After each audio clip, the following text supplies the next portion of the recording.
तो वो हमें जो पता था कि 8 साढ़े 8 बजे गई थी। और एक सरकार को अपना स्टेट ऐसा बनाना चाहिए ना कि रात को 2 बजे भी लड़कियां आराम से कहीं आना जाना कर सके। अगर ये पाबंदी है कि रात होने के बाद एक लड़की घर से क्यों निकली इसलिए उसके साथ घटना हुई, तो वहाँ के लॉ एंड ऑर्डर में प्रॉब्लम है, सरकार में प्रॉब्लम है। वो खुद को जिनके साथ कंपेयर करती है ना भारतवर्ष में, वो जाके उनके स्टेट में देखे जहाँ से वो सीएम छोड़ के आए हैं, वहाँ लड़कियां 3 बजे भी सेफ रहती हैं। मिली, वो चुपचाप है, बात नहीं कर रही है किसी से। मानसिक स्थिति ठीक नहीं है, अभी तो एडमिट होके ही है, बेड पर ही है, ऐसा नहीं है कि बहुत अच्छी है। पिताजी और माताजी का मानसिक स्थिति भी ठीक नहीं है, बात बात पे रो रहे हैं, डर रहे हैं। उन्हें बंगाल में जो भी स्थिति घटना से लेकर अब तक में बंगाल प्रशासन की तरफ से जैसा भी स्थिति है उससे उनके अंदर डर का माहौल है। उड़ीसा से जो तो उड़ीसा सरकार के लोग आ रहे हैं जा रहे हैं तो थोड़ा उनको सांस बंधा हुआ, ये उनका खुद का कहना है। और जैसा जो स्थिति मैं भी देखी कि हर जगह पे उनके पिताजी को रोका जा रहा है अंदर जाने से, आप अंदर मत जाओ, आप कौन हो। तो 3 दिन 4 दिन से एक बच्ची आपके पास है, इतनी बड़ी घटना हुई है, उसके पिताजी को सारा स्टाफ पहचानता, फिर भी मेरे सामने में जब उनके साथ जा रही थी तो 4 जगह उनको रोका गया सिक्योरिटी के नाम पर। तो सिक्योरिटी के नाम पर एक भय का माहौल यहाँ पे क्रिएट करके रखा हुआ है। ममता दीदी के ऊपर ट्रस्ट है आपका?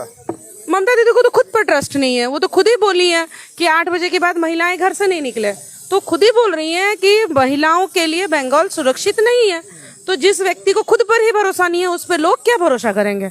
तो उनका स्टेटमेंट ही ऐसा है कि जो पुलिस हर घर नहीं दे सकते हैं, पर पुलिस का डर क्रिमिनल को दे सकते हैं और बंगाल के लोगों को एक सुरक्षा की भावना दे सकते हैं। इन दोनों में ही बंगाल का सीएम खुद ही फेल हुआ है ना।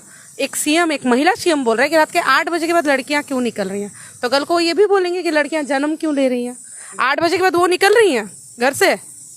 तो खुद ही बोल रही है कि मेरा बंगाल सुरक्षित नहीं है, 8 बजे के बाद, शाम के बाद कोई भी घर से मत निकलो। नहीं, पॉलिटिकल हालचाल पर तो बिल्कुल मैं आपको पहले ही बोल दी ना, जिनका सीएम पर ही, जिसका सीएम को खुद पर भरोसा नहीं है, जो वो खुद ही बोल रही हैं कि यहाँ पे 8 बजे के बाद कोई सुरक्षित नहीं है, घर से मत निकलो, तो उन पर भरोसा करने का और नहीं आता। और ये बंगाल गवर्नमेंट के अंदर ही जाता है, कोई बात ही नहीं कर रहा है तो हम बताएं कैसे? एक सिक्योरिटी वाला, एक सिक्योरिटी इंचार्ज कोई बात ही नहीं करना चाह रहा है, तो डॉक्टर्स तो दूर की बात है, जब हम बात ही नहीं कर पाए किसी से तो हम क्या बताएंगे? छुपा क्या रहे हो आप? आपके पास है क्या ऐसा? खुल के बात करो। भारत के किसी भी गाँव में, किसी भी नगर में नहीं होना चाहिए।